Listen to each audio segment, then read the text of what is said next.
Police investigated a crash involving a bicyclist yesterday. A major Lafayette intersection had to be shut down because of it. Plus, wildlife agents are offering a hefty reward for anyone on the illegal killing of a black bear. And 2 Opelousas men are in jail after a shooting earlier this week.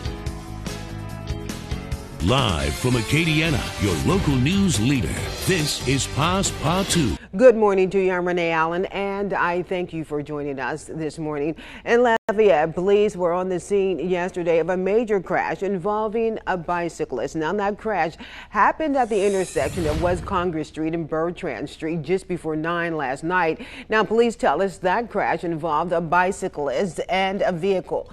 The person on the bike was taken to a hospital and was last listed in critical condition.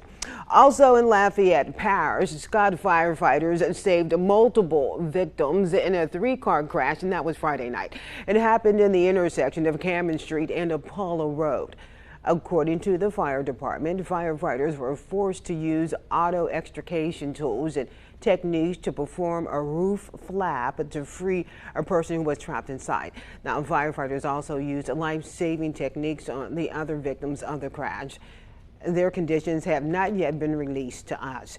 Then in St. Landry Parish, 2 men in Opelousas have been arrested for a shooting earlier this week.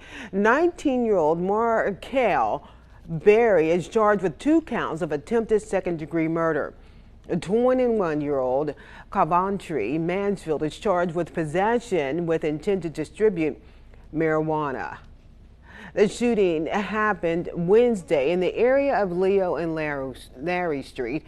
Saturday, investigators with the Opelousas police obtained surveillance video of a vehicle involved in the shooting. The vehicle was later seen in the area of East Growley Street and Kane Street, where police located the suspects. Investigators also seized the firearm they believe was used in that shooting. A handful of parishes in southeast Louisiana are suing FEMA over a lack of transparency about Risk Rating 2.0. Brittany Dixon tells us this comes as flood insurance rates are starting to rise. FEMA's Risk Rating 2.0 looks at each property's flood risk, determines how close a property is to water, how often it floods, and the cost to rebuild.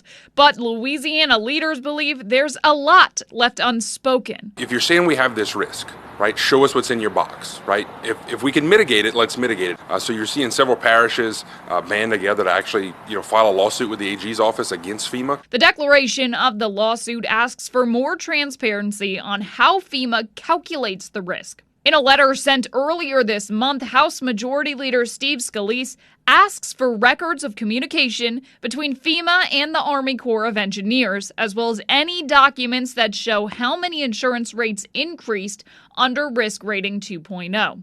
It's something Scalise promised to fight for when he was reelected last fall. We've got to reform that program and make FEMA at least be accountable, show us how they even get their data. I don't think they're using accurate data. Lafourche Parish President Archie Chazon says his team is willing to put in the work if it helps lessen the burden on his constituents. If it's higher levies, if it's bigger pump stations, if it's bigger culverts, bigger drainage infrastructure, then we'll do it and lower the rates on our residents. As hurricane season creeps closer, he claims the parish is starting to do some of that to prepare. We've gotten some pre-position contracts to make sure we have more pumps, more bigger infrastructure, more generators that we can bring in should we need it if we have another Hurricane Ida. As far as rate hikes, he's asking homeowners to be patient. It's very hard as a local elected official to have to look back at a constituent in Rouse's on Sunday after church and be like, I know, my flood insurance jacked up, doubled too. Our homeowners insurance doubled on a personal level as well. So I get it, and we're doing everything we can to fight it, but it's just going to take us some time.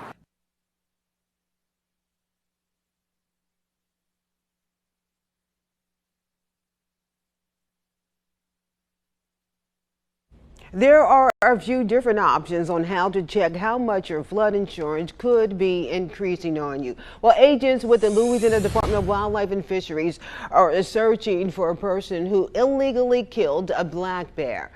The bear was found with a gunshot wound in Ruston Friday night.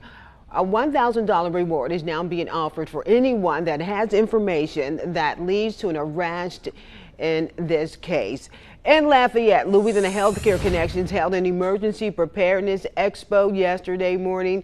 The event was aimed at getting people prepared for hurricane season and other types of emergencies, like live demonstrations on how to escape a fire.